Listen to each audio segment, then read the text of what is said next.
Como já falei algumas vezes, dividi o trabalho em 3 partes. A primeira sobre Sri Aurobindo, um resumo da vida dele. A segunda, como que o objetivo, a meta, o coração de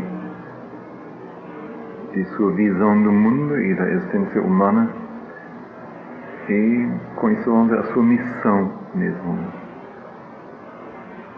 E o terceiro, então, sobre como ele vê a questão da morte, que significa a morte dentro da vida humana, dentro da vida em geral.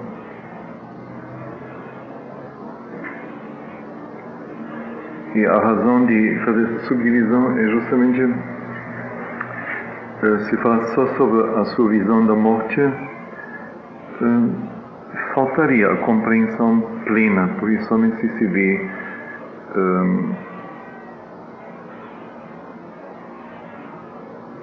as bases de seu trabalho e realmente o eixo de seu trabalho, o movimento central de seu trabalho, se compreende de repente a morte, a questão da morte, completamente dentro disto. Não é uma coisa à parte sobre o que ela opina oportunamente, mas é uma questão central dentro do próprio ensinamento dele, bem direto. E o próprio ensinamento dele, por sua vez, não se compreende sem se saber algo sobre ele. Embora a questão dele subjetiva, o que se pode dizer sobre ele, são dados exteriores mesmo. E também esses dados exteriores são todos de fontes convencionais que sempre dizem as mesmas coisas. Quer dizer, no fundo, quem não o viu e quem não viveu com ele e não o acompanhou, no fundo não pode quase dizer nada sobre ele, mas relatar informações que existem. Mas é o nosso jeito. Então, sobre ele, data de nascimento, 15 de agosto de 1872. A vida dele, isso achei muito interessante, nunca tinha percebido isto, me veio a partir desta pequena pesquisa. Se organiza em períodos, bem organicamente. Então, primeiro ele fica 7 anos na Índia, 72 a 79. Depois também completa assim os 7 anos de sua vida, os primeiros 7 anos de sua vida. Depois ele é levado à Inglaterra para lá estudar, fica 2 vezes 7 anos lá, 14 anos. E volta aos 21 anos de idade para a Índia. Lá assume em Baroda vários trabalhos dentro do estado de Baroda, do governo. São 13 anos, quer dizer, mais ou menos o mesmo período da Inglaterra. E é interessante, enquanto o período na Inglaterra foi justamente o período da formação sua, em termos mentais e intelectuais, de percepção do mundo e se estruturando como mente. Então, igualmente, o tempo de Baroda, os 13 anos, 14 anos, praticamente mais uma vez, é um tempo em que ele, depois de ter absorvido na Inglaterra a cultura europeia, que ele vai absorver a cultura indiana, porque é o tempo em que ele vai, em pesquisas próprias, adquirir toda a herança espiritual e literária e filosófica da Índia antiga. Então, muito interessante, 7 anos iniciais, como criança, depois sabemos que a razão, o raciocínio, se forma entre 7 e 14 anos. Então, justamente aos 7 anos começa na Inglaterra. Então, quando começa a formação do raciocínio, está na Inglaterra. E eu diria, nunca li sobre isso, mas me parece, depois dos 14 aos 21 anos, se eu assim, penso em mim mesmo ou outras pessoas, me parece o período em que, com o raciocínio formado, se tem esta frescura na vida, esta necessidade de adquirir, de saber, de ler, de se informar, de fazer movimentos. Não tem compromisso nenhum ainda, normalmente, de trabalho ou casamento, que for, de família, mas está livre ainda e está todo assim desabrochando e tem um instrumento pronto, o instrumento quer alimento.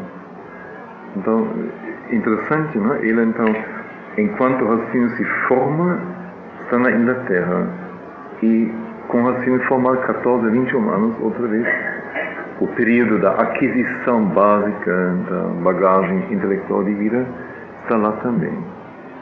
Muito forte.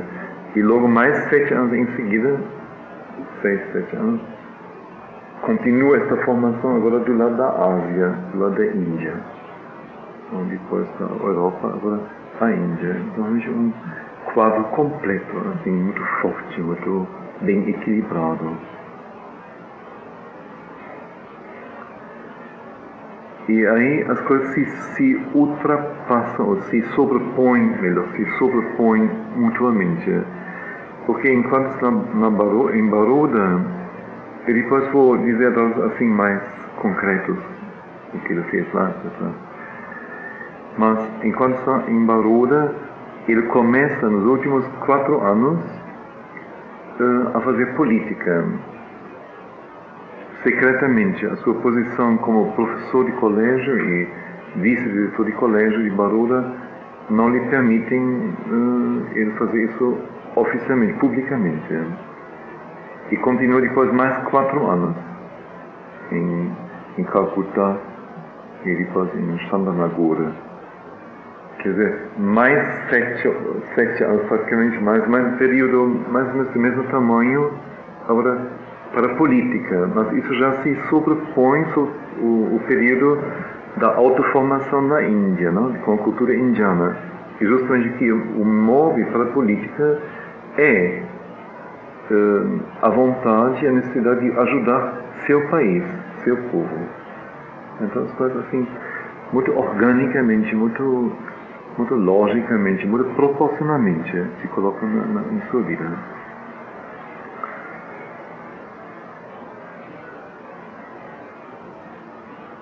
No fim, então, desse período da política, vem com que a ruptura, 1 ano na prisão, em que realmente seu ser se renova totalmente e recebe uma outra estrutura.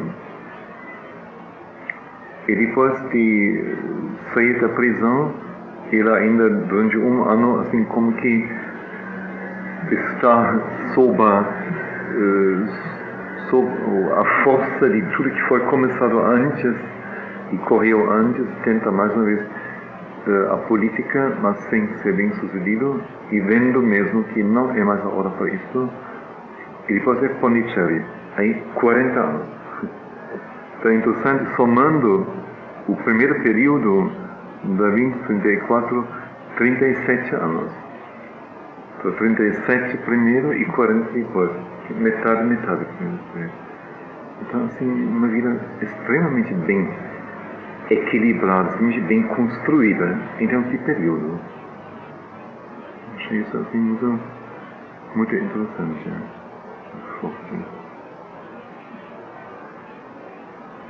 Bom, para dados mais detalhados, ele teve um pai, um homem que na própria Índia, ele é médico, que nos lugares onde ele estava ativo como médico, tinha muita fama de ser um homem assim, de um coração totalmente aberto para todas as pessoas, os povos especialmente. E assim, era um homem muito bem quisto, muito querido mesmo por todo mundo.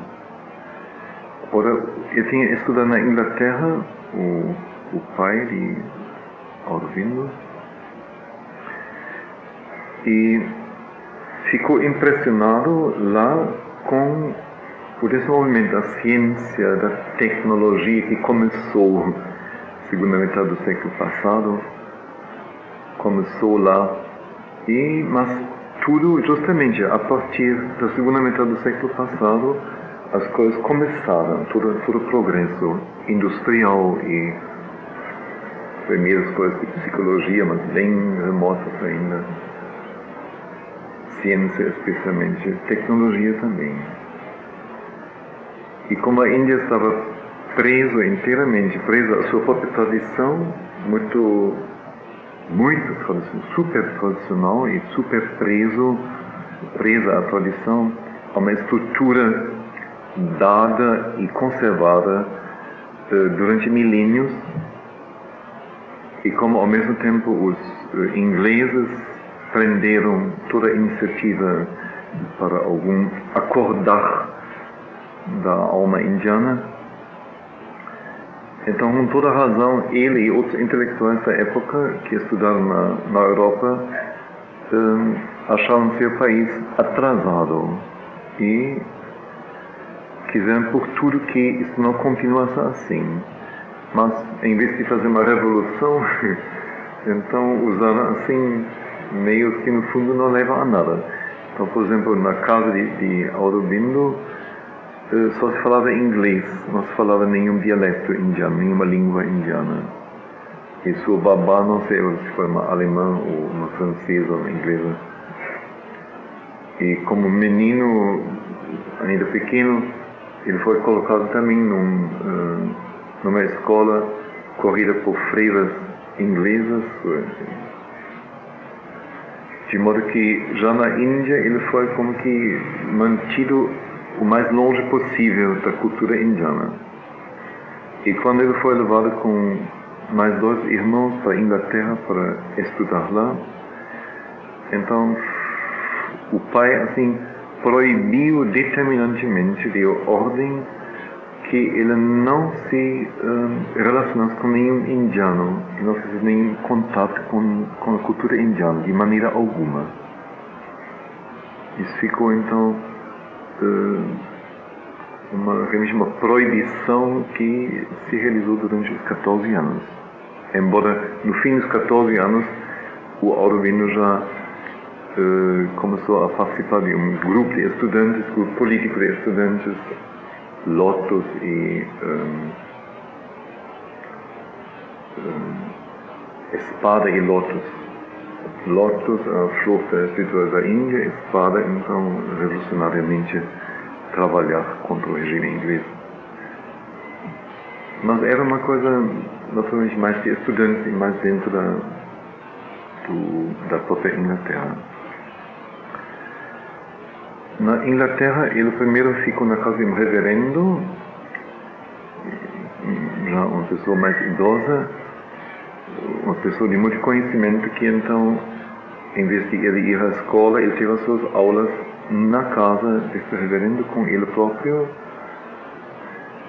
E me parece assim interessantíssimo também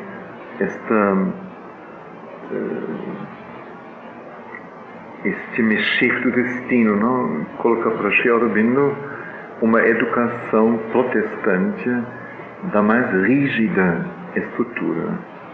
Que na casa, nem sai da casa, fica na casa do próprio reverendo, um sacerdote protestante, e da moralidade inglesa, que é assim o mais púdico e o mais assim restrito, o mais estreito que se pode só pensar. E isso ele recebe então nos primeiros anos de sua vida e sua formação, vamos dizer, mais consciente. Depois ele vai para Londres e frequenta um colégio talvez o maior colégio da época de Londres, St. Paul's School. E é interessante, ele se destaca por seu talento pelas línguas, em línguas, e além do inglês, naturalmente, aprende francês desde pequeno e adquire por estudo próprio conhecimentos básicos em alemão e italiano, de tal modo que ele possa ler Goethe e Dante nos idiomas originais. E além disso, latim e grego, que na época do século passado ainda eram assim as línguas de uma formação humanista assim, obrigatória. E adquire tal conhecimento em grego e latim que ele faz poesia em grego e ganha frequentemente prêmios por essa, que tem concursos nesse sentido nos colégios. Aliás, poesia, desde criança ele faz poesia. Ele tem um talento, uma necessidade de se expressar linguisticamente. E me parece, não sei, aos 8, aos 9 anos já publica no jornal uma poesia lá em Londres ou em Manchester, na Inglaterra. E ele também ganha a atenção e a ajuda especial do diretor da escola, que percebe nele dotes especiais, uma caminhada especial e favorece todo o seu desenvolvimento. E não sei agora exatamente, me parece a frente do diretor que ele é proposto para o Cambridge, o King's College em Cambridge, uma universidade em Cambridge. Na época, assim, o creme da educação universitária na Europa, e ele ganha uma bolsa então para lá e estuda mais 2 anos em Cambridge. Lá ele se candidata nos últimos anos para o serviço civil da Índia. É um sistema de serviço civil na Índia, mas ele não aparece para o último exame que é feito e dessa maneira assim perde os créditos, ou perde a aprovação nesse sistema. Parece que ele próprio motivou isso conscientemente, se desinteressando por esse tipo de serviço, esse tipo de trabalho. Ele, em Londres, no último ano, conhece o Maharaja de Baroda, um pequeno estado da Índia, e quando ele volta à Índia, então já é como funcionário do serviço administrativo de Baroda. Então ele primeiro trabalha no serviço administrativo, depois é secretário do próprio Maharaja, e depois é professor de inglês no colégio de Baroda, e em seguida, no fim, vice-diretor do colégio. Como secretário, assim, se tem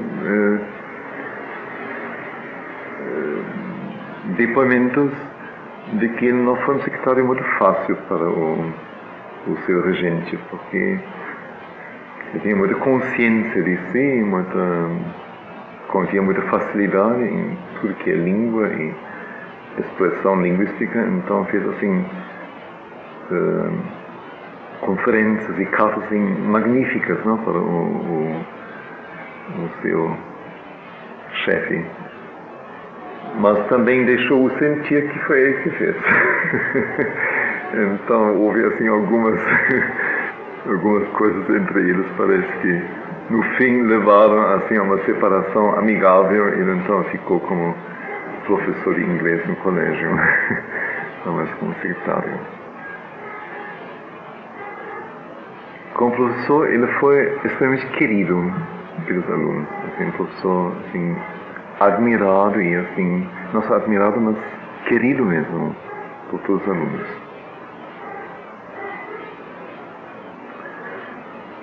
E depois ele foi vice-diretor do colégio, e foi nesses últimos 4 anos de Baruda que ele começou a escrever artigos sob um pseudônimo numa, eu não sei, o jornal, uma revista mensal, me parece. E foram artigos que, por seu ardor e pela beleza e pela expressão plástica de linguagem, assim, chamaram muita atenção, e pela segurança com que ele detectou defeitos do governo inglês, e pelo fervor que chamou os indianos para, então, agirem contra os ingleses. Esse jornal, não sei agora se o jornal foi proibido no final, ou ele foi proibido de mais fazer artigos para o jornal. Isso foi, assim, um sucesso total nesse sentido, né? E ele começou também a fazer um trabalho subversivo mesmo, quer dizer, preparar grupos e mandar pessoas para a Inglaterra para estudarem lá como se faz bombas e tudo mais. Ele foi, assim, bem real. Em 1906 ele vai para Calcutá. Houve em 1905, parece, algum movimento nacional aberto contra os ingleses. Isso possibilitou com que ele se retirasse da reclusão e aparecesse publicamente em cena como político. E então ele deixou a posição em Baruda e foi como diretor de um recém-fundado colégio em Calcutá, o primeiro colégio nacional da Índia, com o objetivo de como que desobedecer a educação inteiramente, como se anglicizada, eu acho, quer dizer, totalmente cunhada pelos ingleses, e em vez disso fazer uma educação nacional indiana. Então ele foi à frente disso, e sabemos, eu sei, não sei por outros escritos, que afinal, vamos dizer, as pessoas, os coordenadores, diretores, a direção da escola e os professores não conseguiram, assim, realmente mudar a coisa. Não que não tivessem a possibilidade, mas mais por um espírito conservativo e por medo dos ingleses. Mas foi o momento em que ele podia diretamente ir de Baroda para Calcutá. Ele lá juntou um recém-fundado partido que tinha surgido no Congresso, e achou um novo partido. E a partir daí, então, ele assumiu o partido, mas não colocou a si na frente. Ele sempre preferiu agir por detrás da cena, assim, não visto e não atacável assim publicamente. Então colocou e também bem sabendo que ele, como figura, não seria uma figura popular, dificilmente. Então tinha um tilak, interessante, um nome parece que não é tão raro na Índia, um tilak, um líder político popular, bem popular. Então ele colocou o tilak na frente como líder do partido e montou todo um programa. Esse programa foi montado assim tão genialmente que eu sou inteiramente apolítico e desinteressado mesmo na coisa, assim, me entusiasmei e gostaria de ler isto. Isso é do índice das obras completas de Sri Aurobindo, que tem uma biografia na frente. Então eles falam aqui sobre a programação, o programa desse partido, assim, audacioso, grandioso, maravilhoso. Então diz: o recém-nascido Partido Nacionalista apresentou a independência como seu objetivo, como que contra a longínqua esperança do partido moderado de autogoverno colonial a ser realizado numa data distante de século ou dois, através de lento progresso de reforma. Então, ele então insistiu que ainda deve ter a independência o mais logo possível, e não depois de ou 2 séculos, reformas que levariam a autogoverno colonial, quer dizer, ainda colônia inglesa. Ele propôs como seu meio de execução, esse partido, programa que se assemelhava em espírito, se bem que não em detalhes, ao plano de ação Sinn Féin, desenvolvido alguns anos mais tarde e levado a uma realização bem-sucedida na Irlanda. Eu sei pouco da Irlanda, mas eu sei que houve lá movimento forte de rebelião contra os ingleses. Também a Irlanda estava sob o regime inglês e eles conseguiram a independência da Irlanda.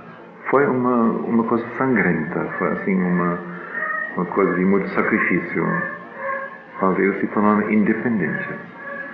Então, aqui é dito, então, o programa se assemelhava em espírito ao programa que depois a Irlanda usou para se libertar dos ingleses.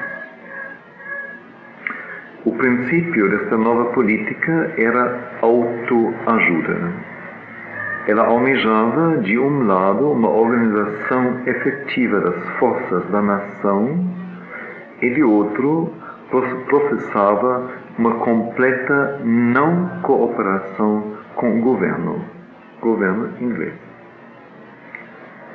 O boicote dos bens britânicos e estrangeiros e o fomento das indústrias nacionais para substituí-los, o boicote da justiça britânica e a instituição em seu lugar de sistema de cortes de arbitragem, o boicote das universidades e colégios do governo e a criação de uma rede de colégios nacionais, a formação de sociedades de jovens que fariam o trabalho de policiamento e defesa, e sempre que necessário, uma política de resistência passiva estava entre os itens imediatos do programa.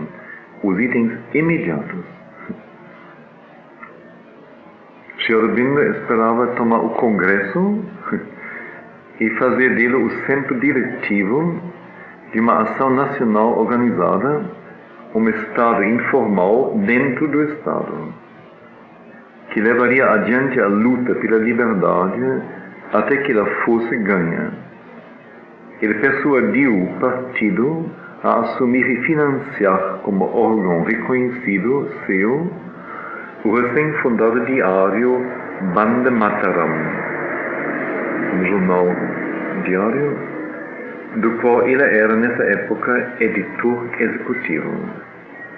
Bande Mataram, cuja política do começo de 1907 até sua abrupta liquidação em 1908, quando Aurobindo estava na prisão, foi inteiramente dirigido por ele e posto em circulação quase que imediatamente em toda a Índia. Então, assim, uma ação enorme, assim, muito real, muito bem feita.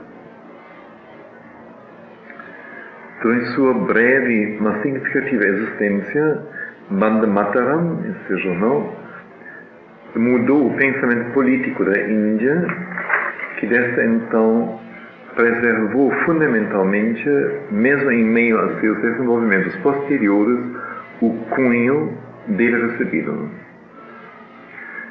Eu, no momento, li assim, alguns artigos de Bande Mataram e fiquei impressionado pela sugestividade da linguagem, das imagens e tudo mais. Assim, são artigos assim, realmente que mexem, que pegam, que incendiam as mentes. E muito, talvez, oportunamente vou talvez fazer uma seleção e ler para vocês alguma coisa. É o primeiro volume de Os Contos, é desta largura, o mais largo de todos.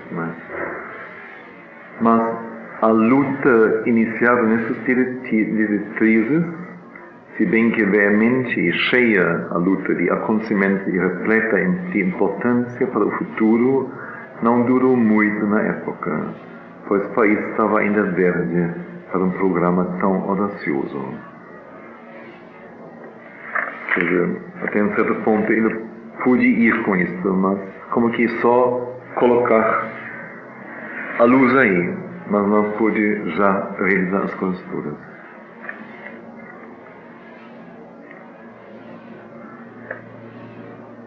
Ele foi em 1907, parece. Em 1907 ele foi julgado por rebelião, mas foi absolvido. E depois disso, então, isso foi como que a necessidade agora de ele aparecer em público como líder do partido. Então ele foi o presidente, como se diz? O presidente de uma conferência nacionalista em Surat, onde o Congresso se acabou com o Congresso totalmente. Depois, em 1908, ele foi aprisionado e na prisão ele, como sempre, totalmente, eu digo, vivo em alma e espírito, a cada momento criativo. Ele então aproveitou o tempo na prisão para fazer yoga. E teve experiências decisivas para sua consciência. E quando saiu um ano depois da prisão, ele tentou ainda retomar o movimento político, mas ele estava sozinho. Quer dizer, a maioria dos seus companheiros era aprisionado, não absolvido ainda, ou se absolvido, mas em condições que não possibilitavam mais montar mais no esquema de antes.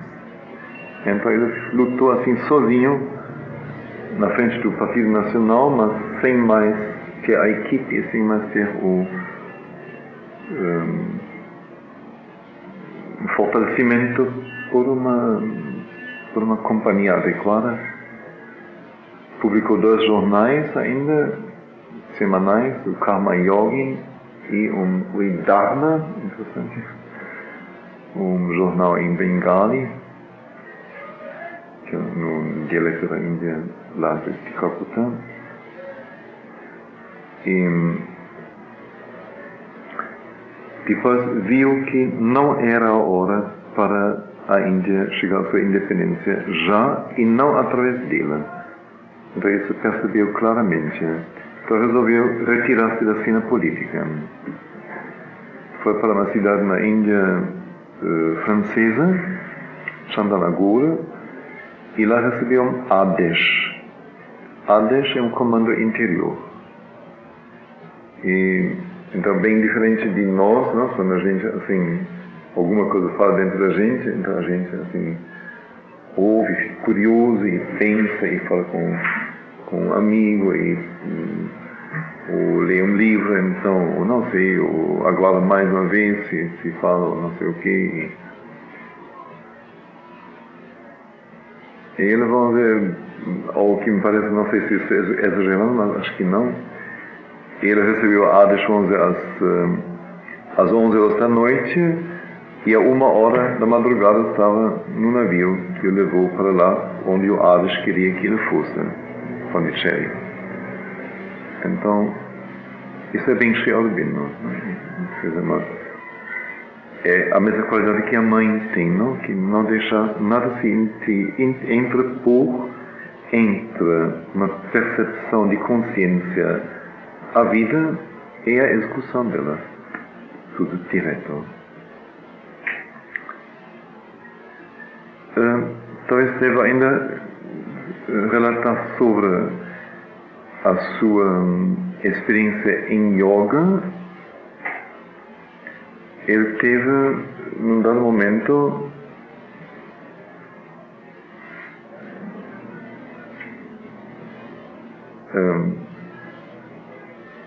ele se retirou de suas atividades políticas e se encontrou com um mestre em yoga, um guru, chamado Lele, de quem o próprio Aurobindo diz que, em termos de inteligência, de cultura, de força e tudo mais, estava inteiramente inferior a ele, totalmente. Mas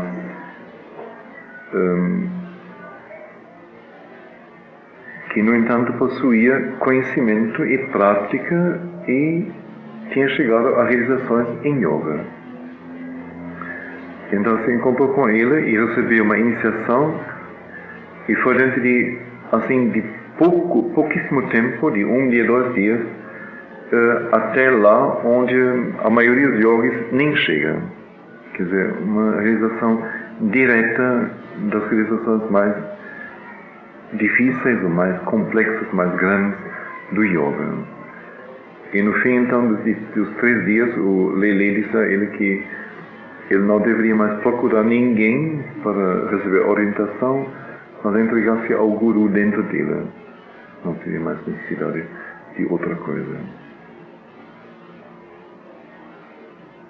E ele sempre em busca de mais força, de mais intensidade, de mais capacidade de trabalho.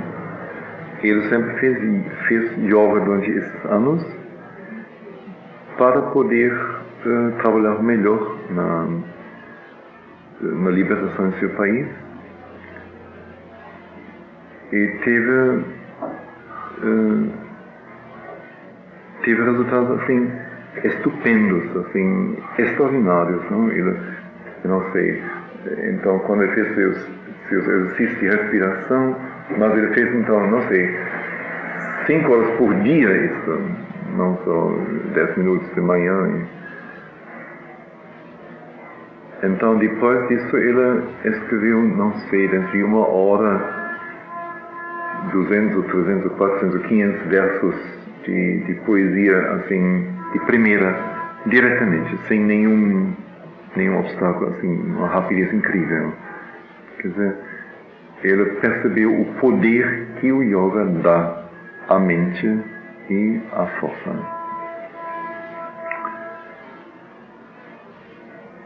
Então, em 1910, ele se retirou em abril para Pondicherry,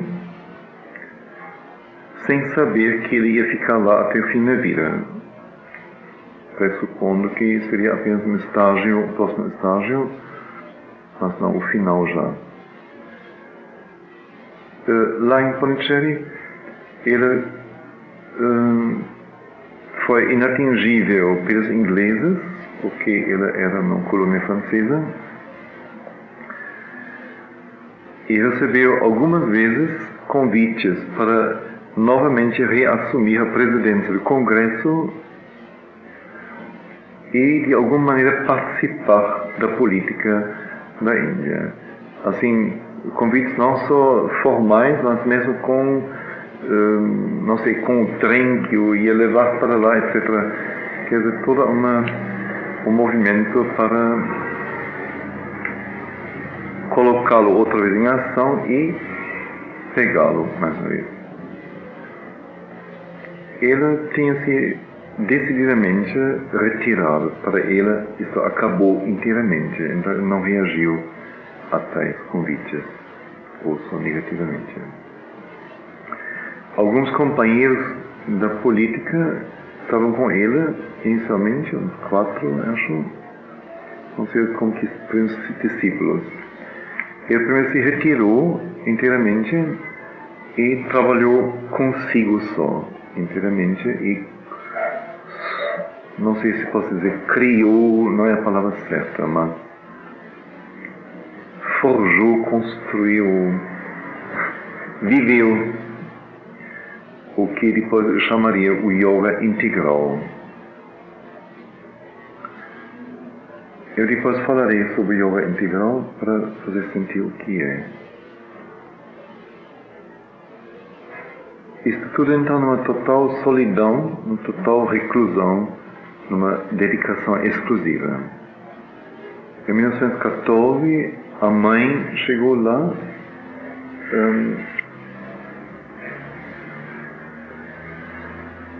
todo mundo sabe, claro que ela como criança em Paris tem entre os dois 6 anos de diferença, não? Ele nasceu em 78 e 72. Que ela em Paris como criança sonhou nas noites, teve experiências nas noites e nessas experiências mestres, instrutores lhe apareciam instruindo ela como ela deveria se trabalhar durante o dia. E o instrutor mais querido por ela e mais frequente e por ela assim sentido como mais próximo era um ser que ela chamava de Krishna.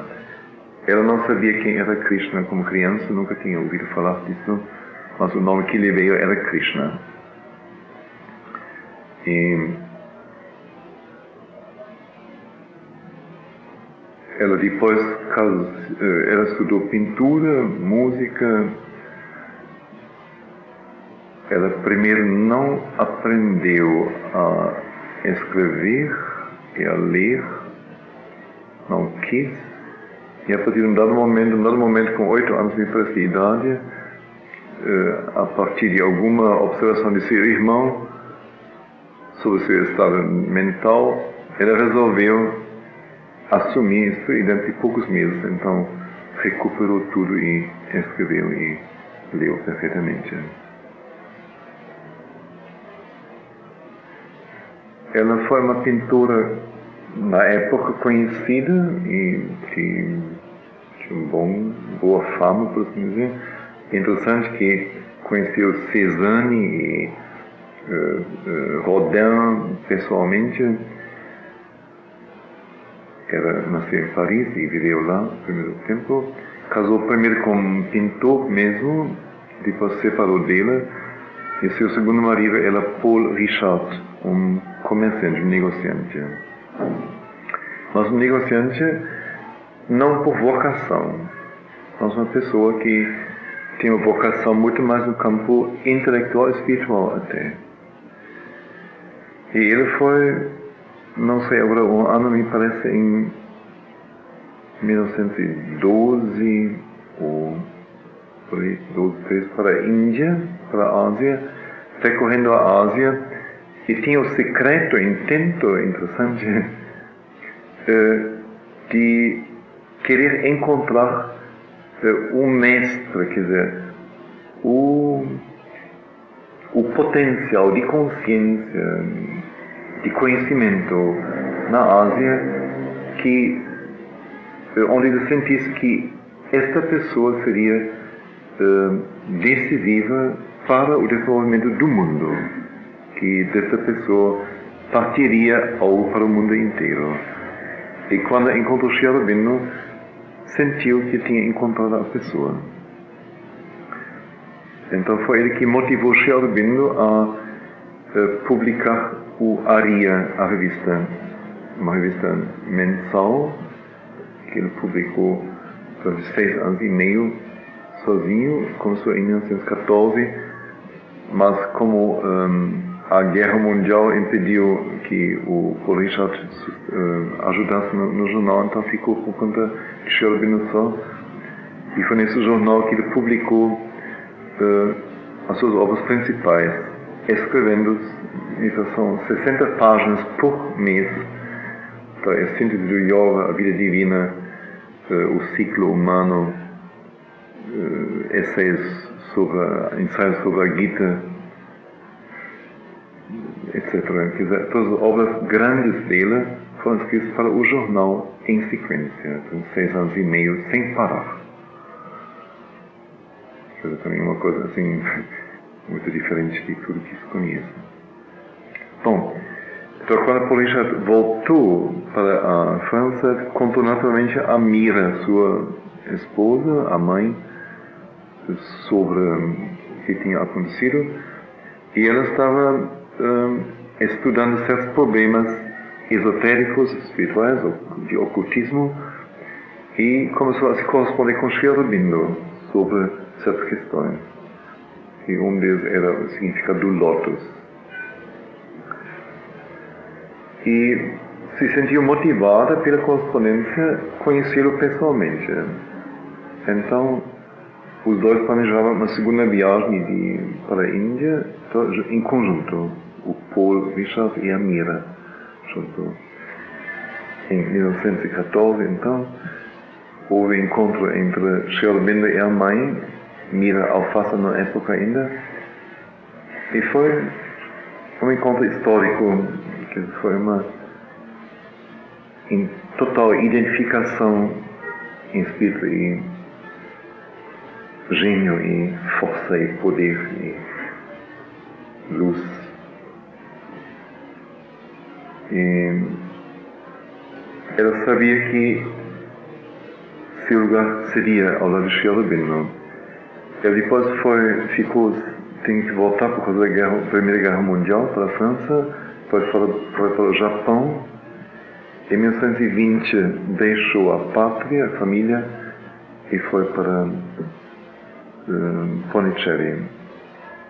6 anos se trabalhou primeiro sob a orientação de Sri Aurobindo, depois ele renunciou sua participação na comunidade que se tinha reunido em torno dos dois, se retirou para somente viver a sua busca, seu trabalho imenso, e ela assumiu então toda a vida e orientação da comunidade. E a partir daí então não se pode mais dizer Sri Aurobindo, mas tem que dizer Sri Aurobindo é a mãe. E cada um dos dois diz que sem o outro a sua obra seria incompleta inteiramente. A tal ponto que a mãe, no final da sua vida, com os últimos 60 anos da sua vida, começou a realizar praticamente o que Sri Aurobindo propôs em termos de uma transformação do físico. Bom, Sri Aurobindo deixou o corpo em 1950. Ele teve em 1926 a experiência da descida da sobremente em seu corpo. A sobremente seria a consciência de Krishna, que é um certo nível de consciência muito além da mente humana, mas ainda não é a consciência divina em sua pureza, em sua essência. Mas ele teve a experiência desta consciência descer em seu corpo. E muito interessante que quando ele morreu, a Índia do Sul é muito quente, como aqui Amazonas, região do Amazonas. E tem assim o decreto da higiene, mesmo de higiene, de qualquer pessoa morta dever ser enterrada dentro de 3 horas ou assim, por causa da decomposição do corpo. E o corpo dele não mostrou nenhum sinal de decomposição, ficou durante 4 dias intacto inteiramente. Não só isso, mas irradiando uma luz. E os próprios médicos que controlavam isso, a polícia, ficaram estupefactos com o fato. No 5º dia, então, a mãe deu comando ordem para enterrá-lo. Ele fica no Samadhi, é o edifício principal do ashram, onde tem vários departamentos do ashram. Moram bem poucas pessoas, principalmente foram só os aposentos de Sri Aurobindo e da mãe. E no pátio, com muitas flores, tem uma grande cultura de flores, muito bem cuidadas, não só bem, mas assim, como se fosse assim, um concurso para flores assim, super bem cuidadas. Tem uma área central, tem de mármore claro, eixo branco, um retângulo grande, com placa de metal, que diz algum nível tamanho sobre ele. E lá está ele, e em cima dele, dentro do mesmo túmulo, a mãe. Eu posso dizer de experiência própria que não conheço outro lugar do mundo que seja mais alegre, mais leve, mais sereno, mais luminoso do que este pátio e este túmulo de Shelby. Não tem nada de túmulo absolutamente. Pelo contrário, inteiramente. Bom, isso foi a vida dele. Agora, sobre a sua obra. Então, nós já vimos que a sua obra como que tem duas partes. Os primeiros 36 anos da sua vida é a sua formação, depois a sua ação como professor e político. Isto não é o que nos interessa nele, ou o que ele deixou para nós, só como exemplo de uma vida mesmo. Mas a sua palavra, a sua mensagem, não é a palavra certa, a sua testemunha é de valores e de dimensões interiores e espirituais. Então, ele deixou algo que ele chama de yoga integral. Mas o nome para nós é assim, um nome pálido, afinal. Nós somos indianos e nossa noção de yoga assim, é muito pobre, afinal, muito incidental, vamos dizer, o que alguém aqui pegou de alguma técnica tradicional da Índia, já aprendido com um professor brasileiro também, e passa adiante para algumas donas de casa. Isso aqui é yoga, quer dizer, isso não tem nada a ver com o que yoga é realmente. Embora seja algo recomendável perfeitamente e algo bom para as pessoas que fazem isso aqui. Mas yoga significa busca do divino e união com o divino, e como isso é algo muito grande e muito profundo e muito central, então yoga é ou dedicação integral ou não é yoga, quer dizer, algo que não permite uma divisão do ser. Agora, o yoga de Sri Aurobindo é muito interessante. É um yoga, um movimento que se interliga estreitamente com o movimento da evolução terrestre, da evolução universal. Quer dizer, não é no esquema dos outros yogas, uma nova técnica, um novo método que se acrescenta aos que já existem, Hatha Yoga e Raja e Tantra e Bhakti, etc. Mas é algo completamente diferente, inteiramente.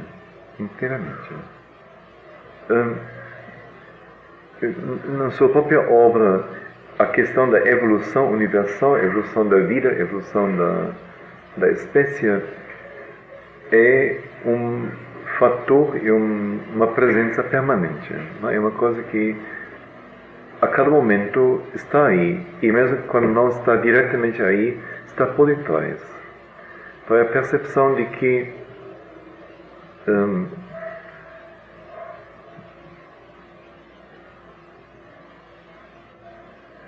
o nosso mundo, e especialmente no mundo, a Terra, é a cena, o cenário para uma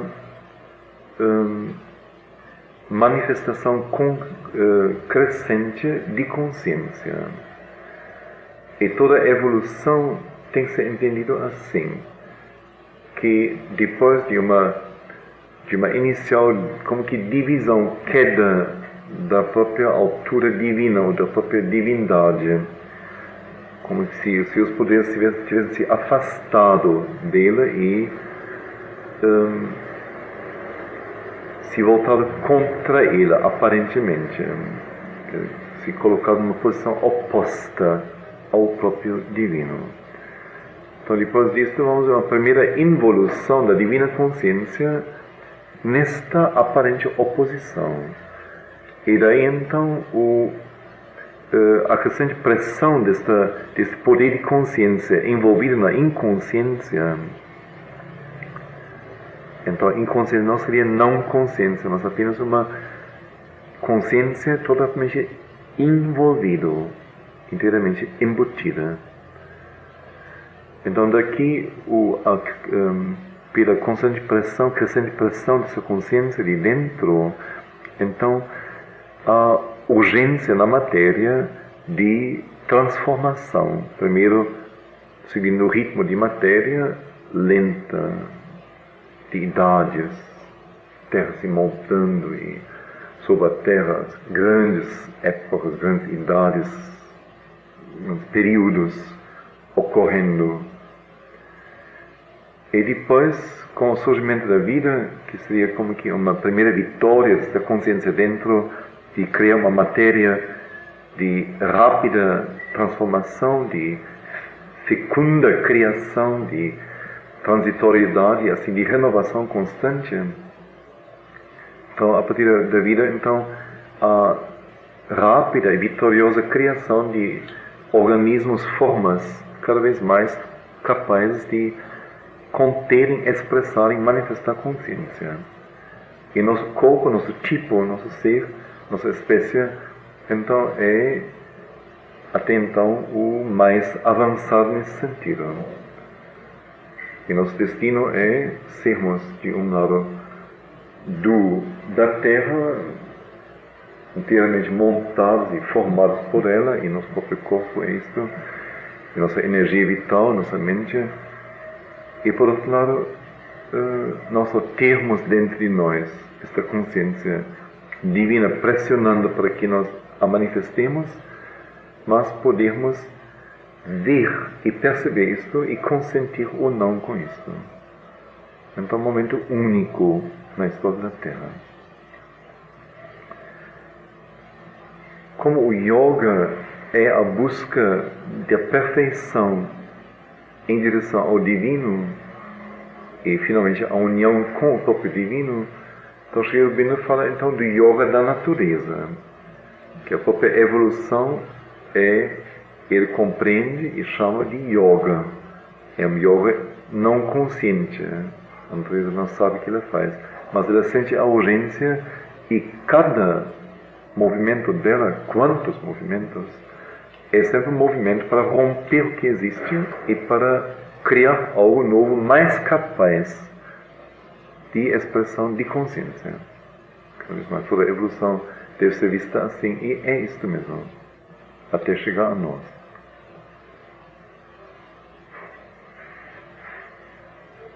Então, ele chama yoga integral nesse sentido, quer dizer, não algo desprendido da vida, uma busca de uma espiritualidade que necessariamente, então, tem que desprezar a vida como ela é, a animalidade e tudo mais, mas pelo contrário, algo que tem sua raiz na própria na vida, nossa matéria, no inconsciente, e que naturalmente tem que visar a transformação de tudo até esta última pontinha da raiz.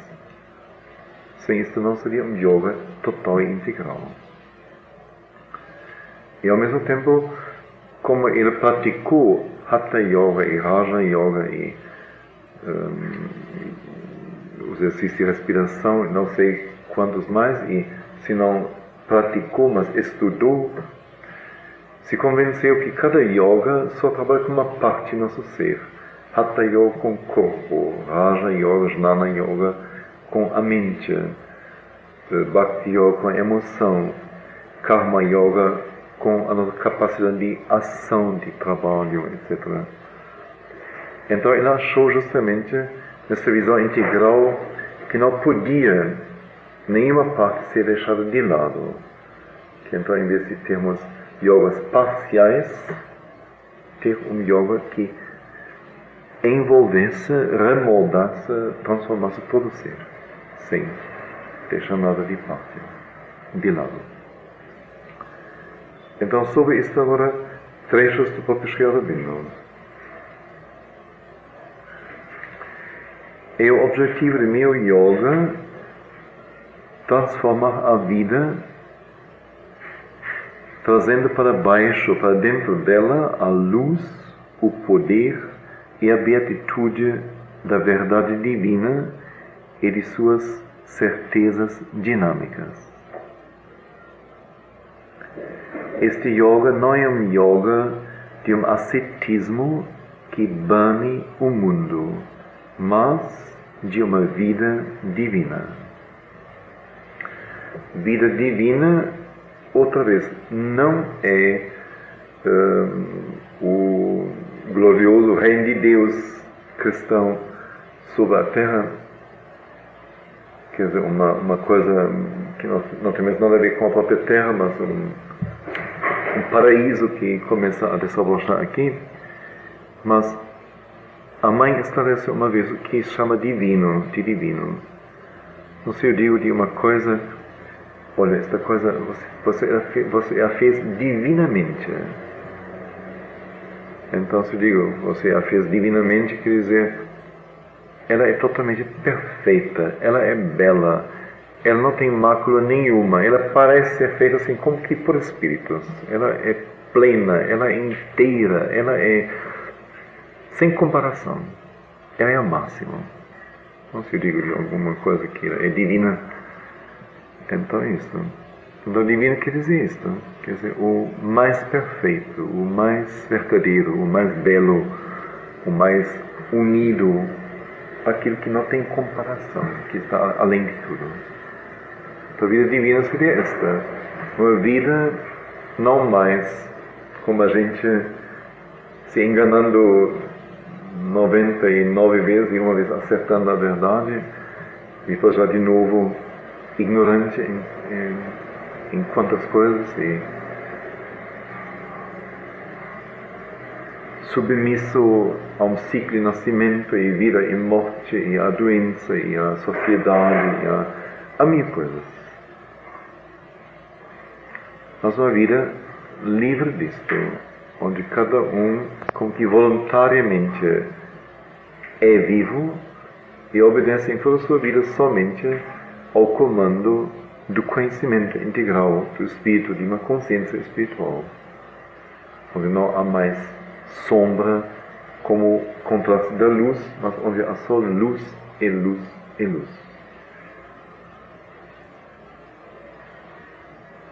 Mas uma vida vivida aqui sobre a terra.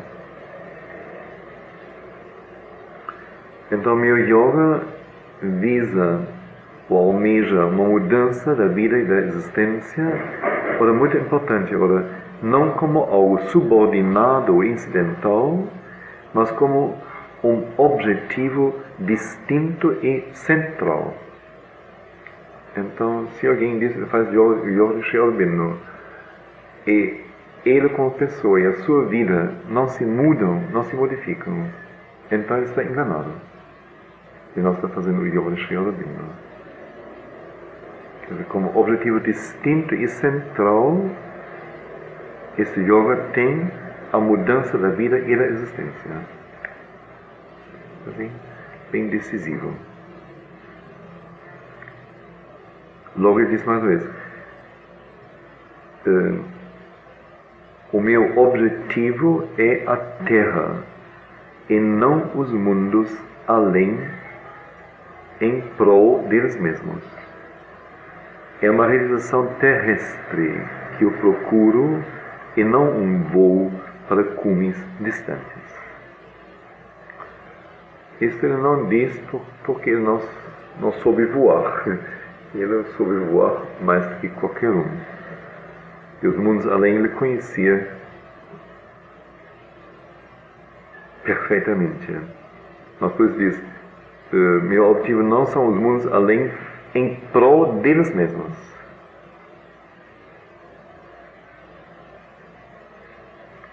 E depois mais uma coisa muito importante, muito grande, que como que contradiz inteiramente esta enorme coragem, esta audácia, não?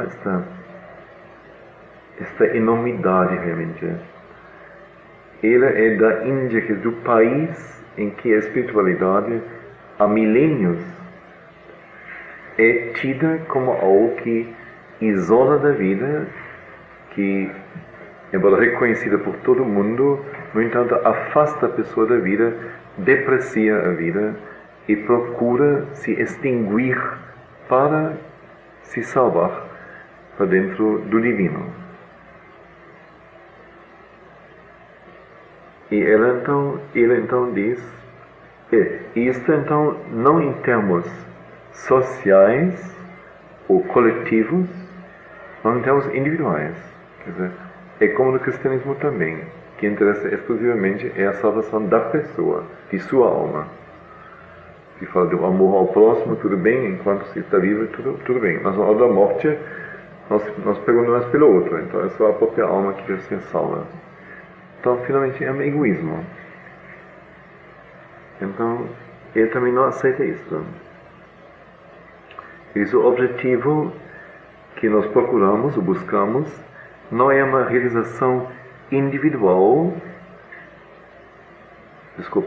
não é alcançar individualmente uma realização divina em prol do indivíduo, mas algo a ser ganho para a consciência terra aqui. Então, a experiência de cada um de nós individualmente, ela não nos pertence. Como cada um de nós é uma formação da terra, e sem ela e sem a natureza não existiríamos. Então, tudo que nós ganhamos, que amadurecemos, é algo que pertence ao todo, não a ninguém de nós. É um egoísmo. Então, nesse sentido, diz ele bem claramente, não é a busca individual de uma realização divina em prol do indivíduo, mas a questão é a consciência terra. Então, uma mudança muito mais total e mais profunda. Então aí fica bem clara a questão da evolução e nossa dependência desta evolução do qual somos um produto. Então diz aqui, por exemplo, é dito que o animal é um laboratório vivente em que a natureza elaborou o homem. O próprio homem pode muito bem ser um laboratório pensante e vivente, em que, e com a consciente cooperação do qual, ela quer elaborar o super-homem, o Deus. Ou não devemos dizer muito mais, manifestar a Deus?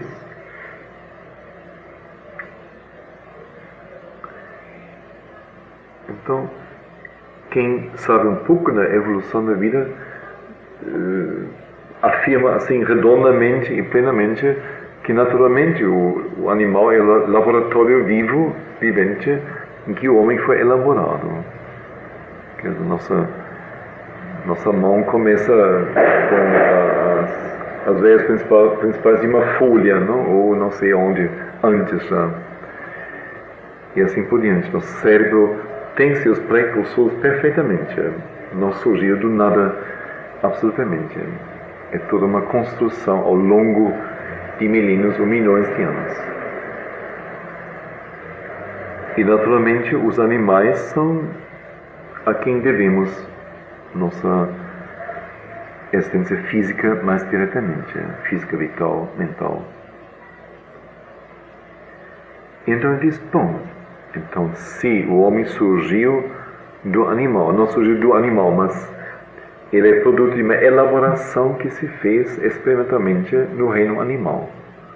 Agora, por que não dar um passo além e dizer, então, o próprio homem seria um laboratório em que é elaborado um novo ser.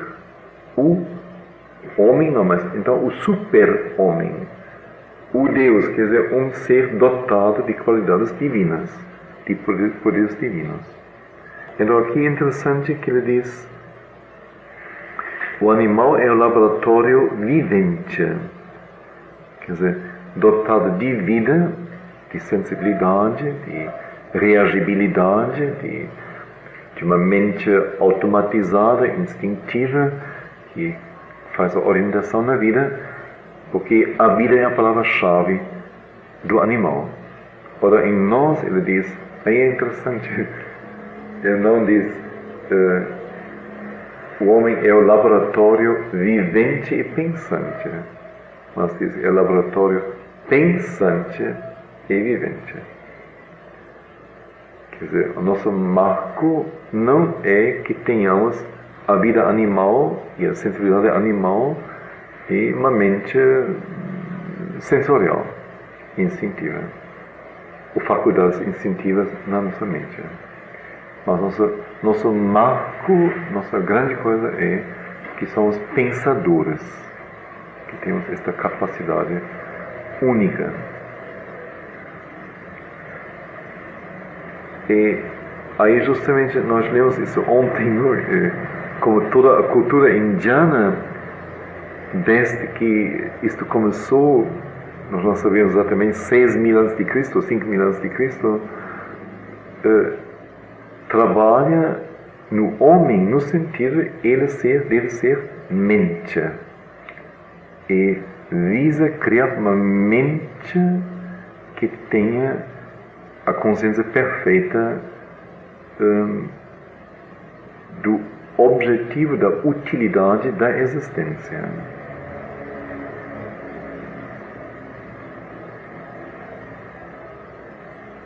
Na Índia Antiga, o homem é manu, o ser mental.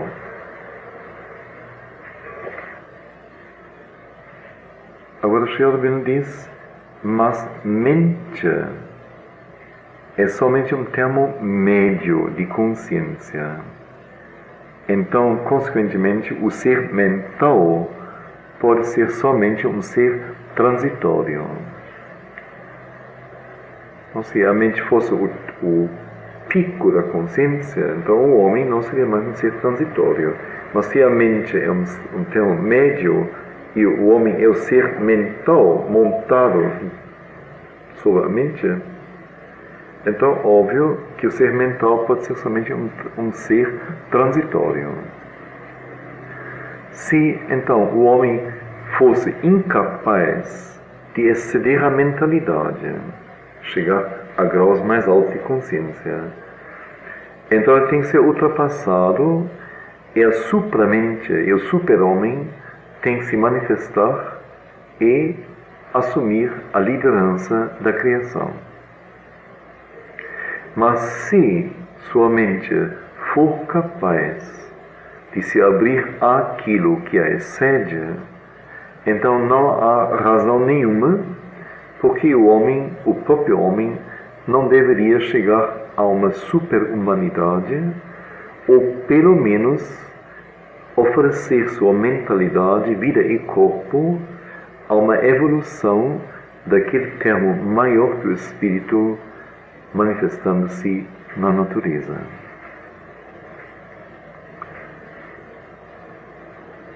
Então, se a evolução diz ele vai além de nós, então, como não somos mais um rabanete ou uma casca de árvore,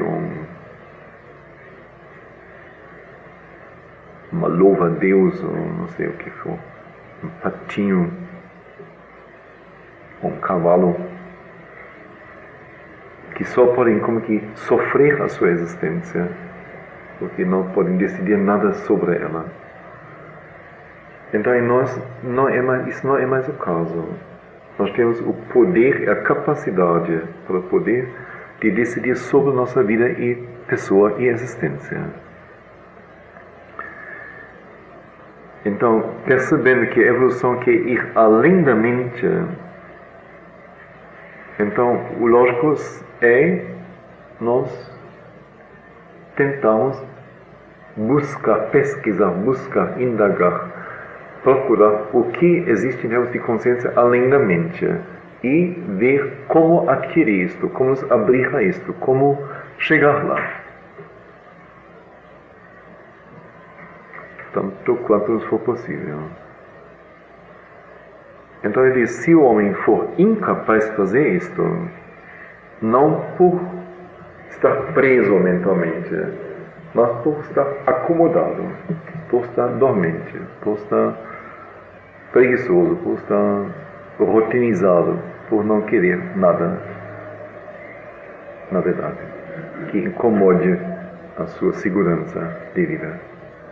Então, se for isto, então, um dia a espécie humana terá cumprido a sua missão na Terra, será extinta e uma nova raça, uma nova espécie será criada.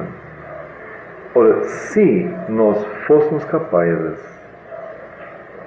nós temos tudo para isso, de nos abrir àquilo que nos ultrapassa em termos de consciência, então não, diz ela, não há razão alguma porque não o próprio homem deveria chegar a uma super-humanidade ou pelo menos servir de base, de material para isto ser construído num futuro, não sabe quando, aí na frente.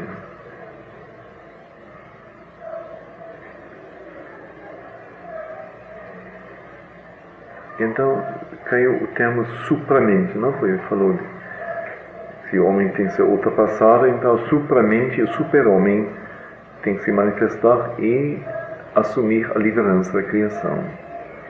Então, supramente é um termo que Sri Aurobindo criou.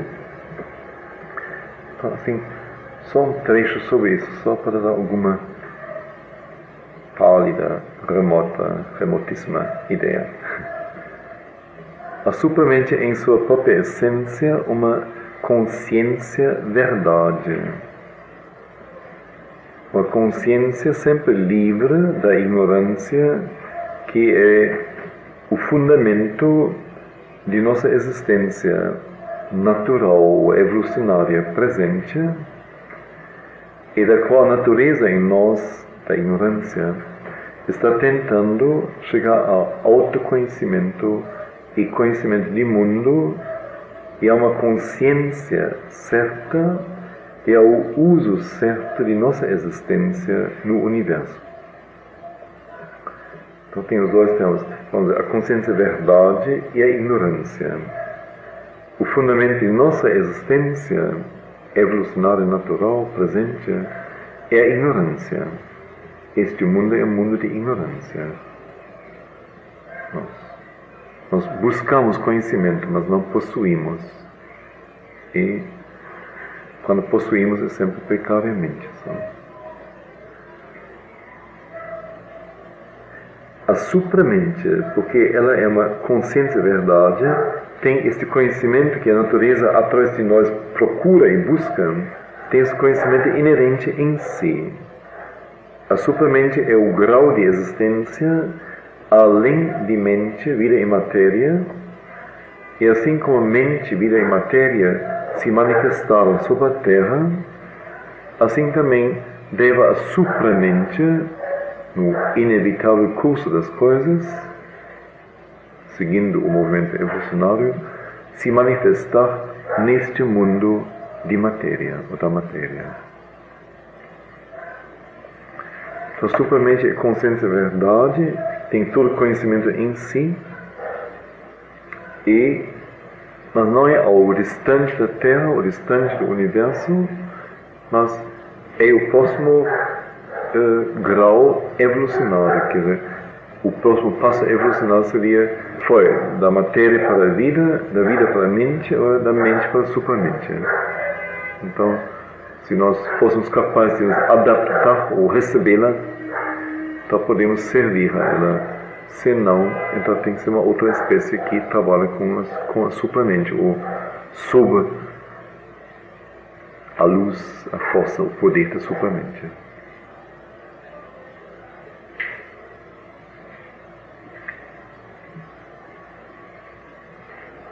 A aparição do corpo e da mente humanos sobre a Terra marca um passo crucial, uma mudança decisiva no curso e no processo da evolução. Não é meramente uma continuação das velhas linhas.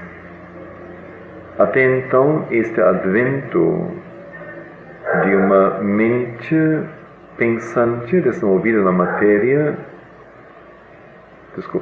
até este advento de uma mente pensante desenvolvida na matéria, a evolução se efetuou não através de uma aspiração, intenção, vontade ou busca autoconscientes do ser vivo, mas subconsciente ou subliminalmente através da operação automática da natureza.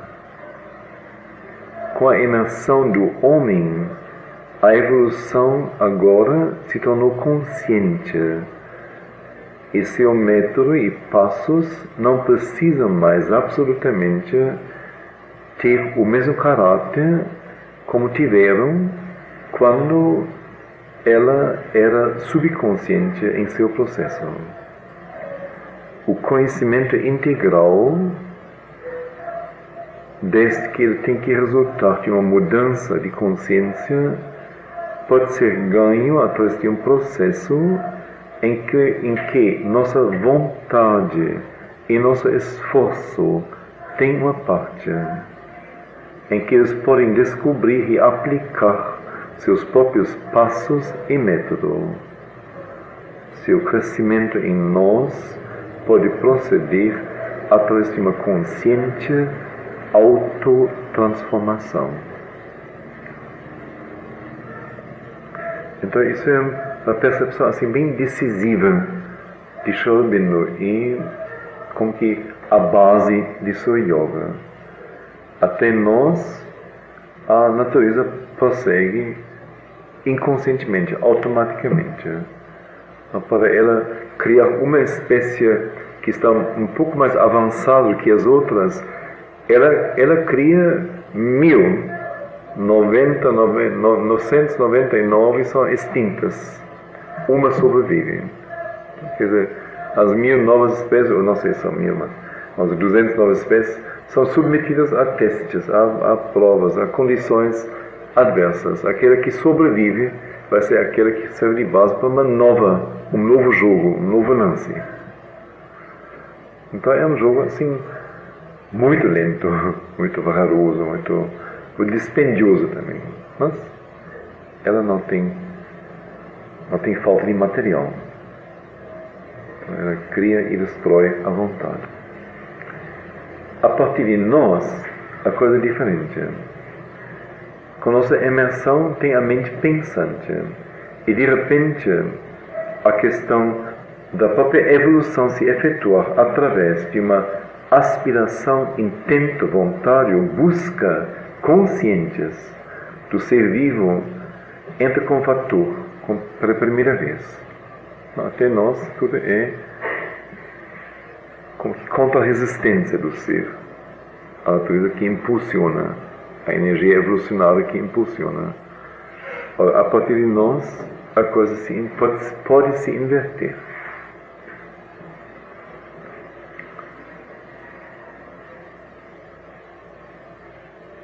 Quer dizer, o processo da evolução agora é um processo em que nossa vontade e nosso esforço tem uma parte.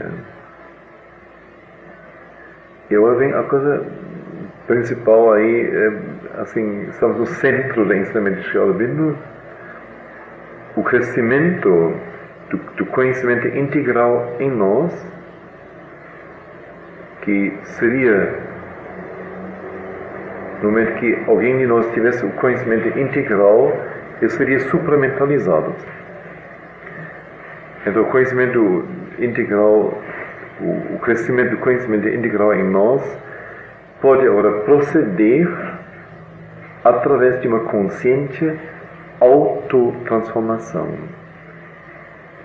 Então aí a proposta assim, realmente central de Sri Aurobindo, a não ser que cada ser, cada indivíduo, voluntariamente, conscientemente, por opção própria, assuma inteira liberdade, sua própria transformação, seu próprio trabalho consigo mesmo. Nada é feito, enquanto ainda isto é comandado, operado, manobrado, mesmo por uma igreja, e mesmo por um papa, e mesmo por não sei quem, ou por um político, o que for. Então, não é a coisa verdadeira. Porque não é um ato de consciência, na liberdade da consciência. Então, uma condição que parece hoje em dia irrealizável inteiramente. Mas, quanta coisa já mudou da época em que Sri Aurobindo escreveu isso até hoje. A gente, no mínimo, já pode ler isso e não achar absurdo. Já é alguma coisa. Sim. O conhecimento integral, desde que ele tem que resultar de uma mudança de consciência, pode ser ganho através de um processo em que nossa vontade e esforço têm sua parte. Em que eles, a nossa vontade e esforço, podem descobrir e aplicar seus próprios passos e métodos. Que não existe para o conhecimento integral um método de ouro, sagrado. A não ser que você escolha isso, você não chega lá. Não. Cada um de nós é convidado para ele próprio, com sua vontade e seu esforço, descobrir seus próprios passos e métodos e aplicar seus próprios passos e métodos. O crescimento do conhecimento integral em nós pode proceder através de uma consciente autotransformação.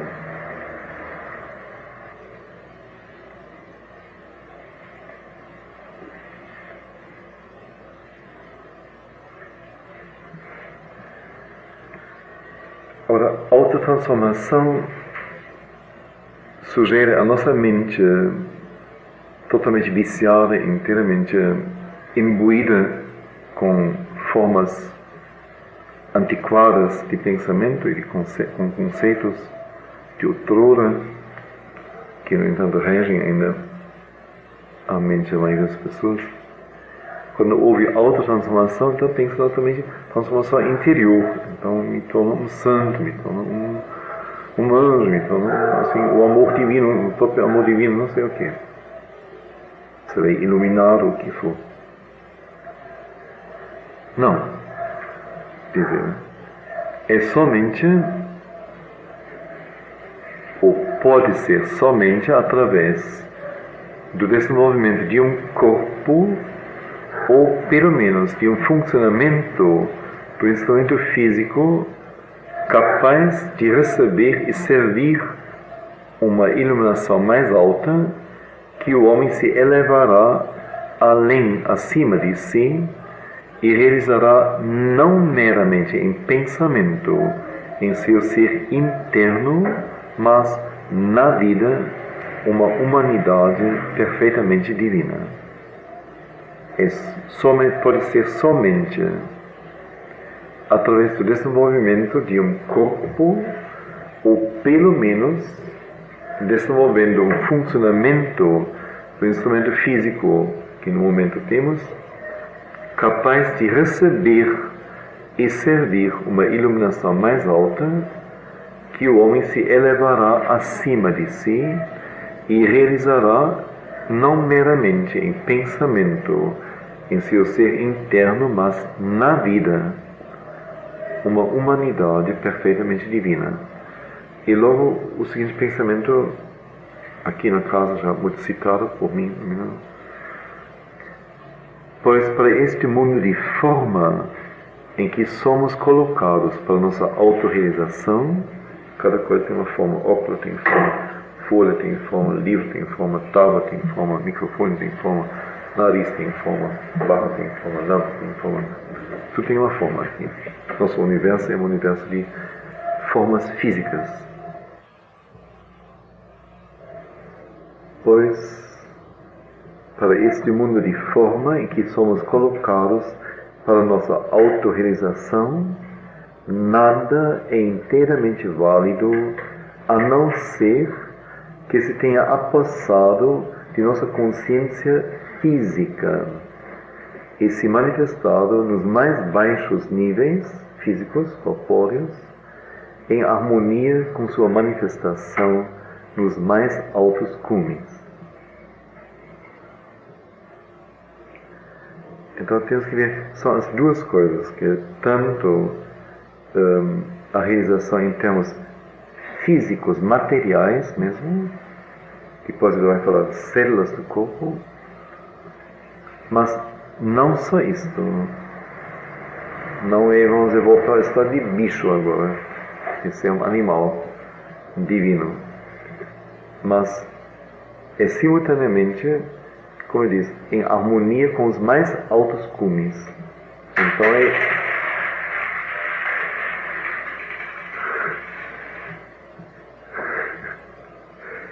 a coisa está ficando dramática.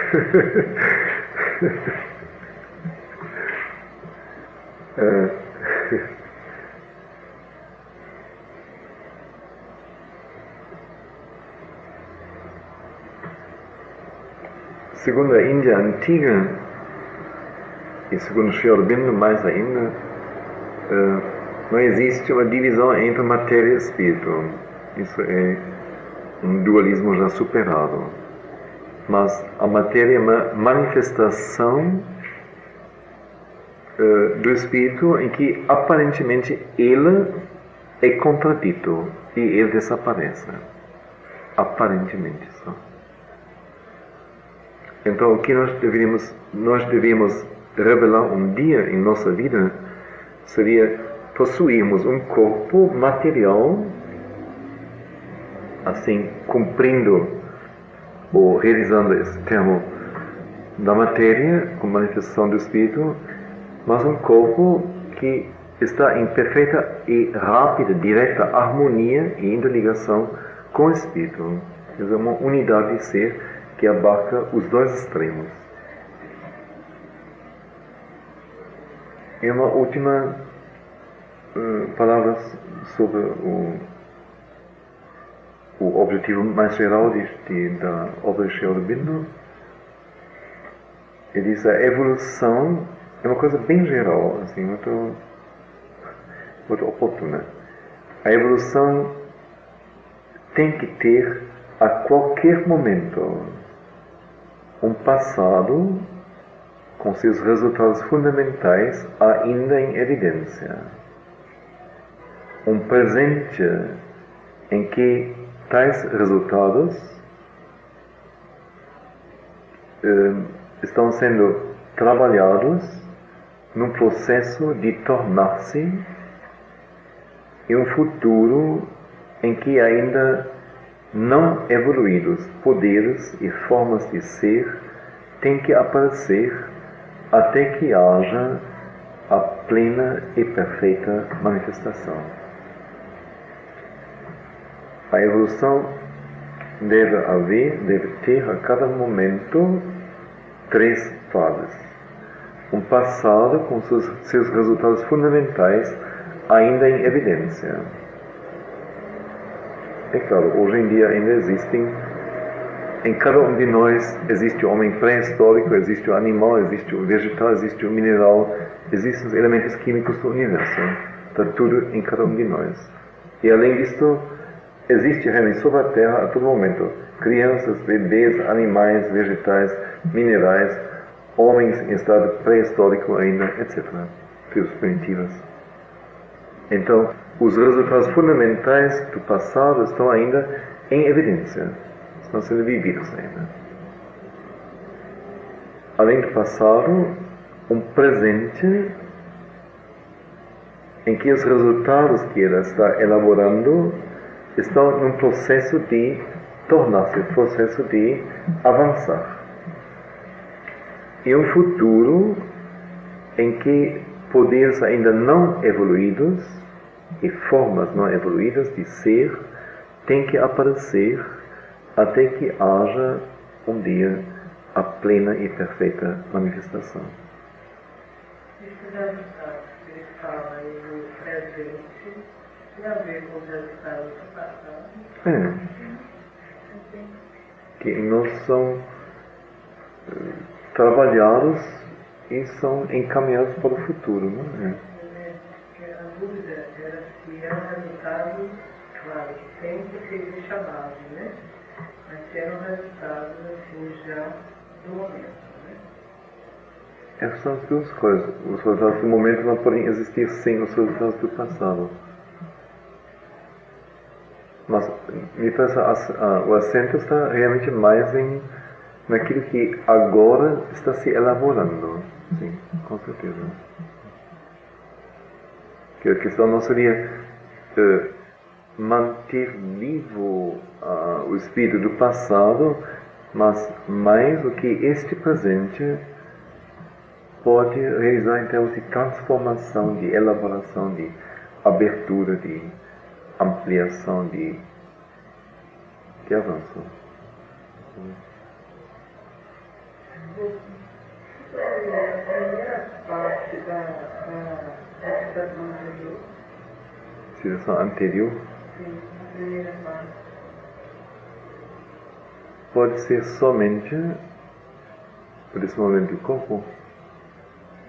Pode ser somente através do desenvolvimento de um corpo, ou pelo menos de um funcionamento do instrumento físico capaz de receber e servir uma iluminação mais alta, que o homem se elevará acima de si e realizará não meramente em pensamento em seu ser interno, mas na vida, uma humanidade perfeitamente divina.